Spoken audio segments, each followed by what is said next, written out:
Halo teman-teman semua, apa kabarnya hari ini? Semoga teman-teman semua tetap dalam keadaan sehat walafiat dan tetap eksis di dalam menjalankan segala aktivitasnya sehari-hari. Oke, pada kesempatan kali ini saya akan berbagi sebuah informasi terkait tentang P3K. Kali ini informasi dari portal jpnn.com tentang para bupati ini mendesak pusat prioritaskan guru honorer tua jadi pegawai pemerintah dengan perjanjian kerja. Nah, oke teman-teman, sebelum kita lanjut pada informasi kita kali ini, teman-teman juga bisa melihat informasi sebelumnya dari link channel kami di deskripsi, diantaranya untuk soal dan pembahasan kompetensi pedagogik dan informasi yang terkait dengan pemerintah dengan perjanjian kerja.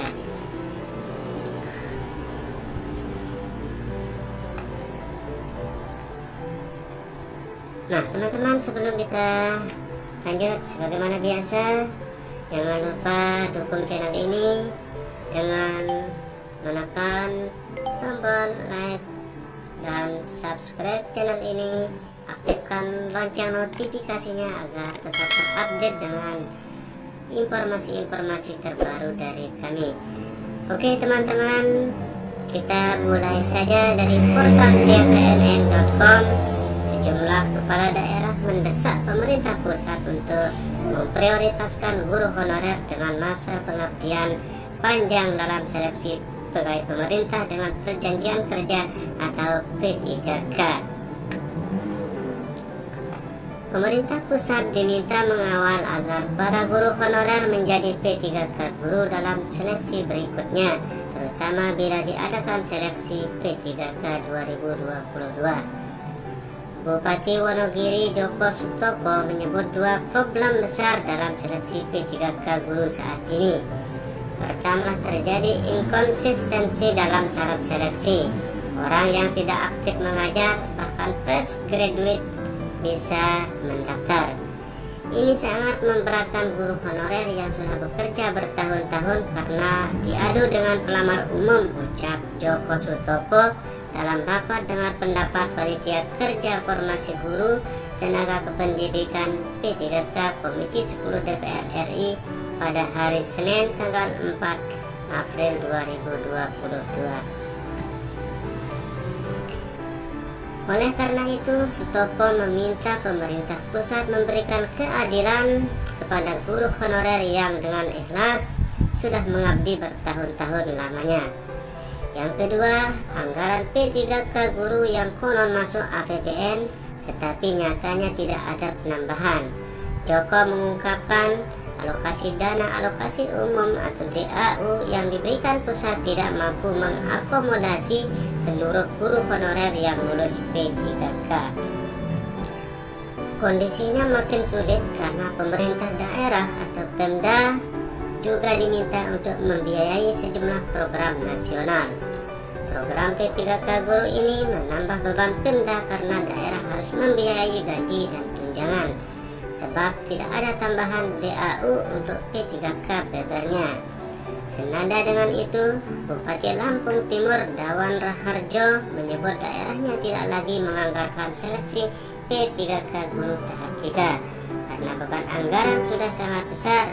Dia menyebut belanja pegawai sudah 58%, sementara pemerintah pusat bukannya menambah DAU tetapi malah turun. Meskipun begitu, kata Dawan, untuk gaji serta tunjangan P3K guru tahap 1 sudah dianggarkan selama 5 bulan. Sama seperti Bupati Wonogiri, dia juga mendesak agar pemerintah membuat kebijakan khusus untuk guru honorer tua yang dalam seleksi tahap 1 dan 2 kalah melawan peserta muda. Dia meminta agar guru honorer usia 35 tahun ke atas dan masa kerja lama harus diberikan prioritas. Dia berharap jangan sampai malah peserta baru yang paling banyak lulus. Padahal sebelumnya mereka tidak mau jadi honorer karena honornya kecil. Bupati Dawang menyebut mereka baru mau menjadi guru setelah ada seleksi P3K. Kami minta baik dalam seleksi P3K guru tahap 3 maupun P3K 2022, honorer yang setia mengabdi dengan honor kecil diprioritaskan, ucap Dawang. Nah teman-teman, ini informasi terkait dengan P3K yang dimana para bupati atau pemda daerah setempat mendesak pemerintah pusat untuk memprioritaskan guru honorer yang sudah tua dan lama mengabdi menjadi guru honorer di sekolah negeri maupun swasta. Nah ini teman-teman, jadi seperti apa yang dikatakan oleh bupati tersebut, bahwa perlu menjadi sebuah pertimbangan untuk pemerintah untuk mengangkat guru-guru yang sudah lama masa pengabdiannya untuk diprioritaskan, terutama untuk bapak dan ibu guru yang sudah bertahun-tahun dan usianya sudah di atas 35 tahun, untuk menjadi perhatian pemerintah pusat untuk diangkat menjadi P3K. Karena kalau diadu dengan honorer yang masih usianya masih muda atau masih pikirannya masih fresh, maka ini tidak akan mampu muat untuk melawan para guru honorer yang masih muda di dalam seleksi P3K tahun 2022. Nah teman-teman, ini dulu informasi yang dapat saya bagikan, mudah-mudahan bermanfaat. Wassalamualaikum warahmatullahi wabarakatuh.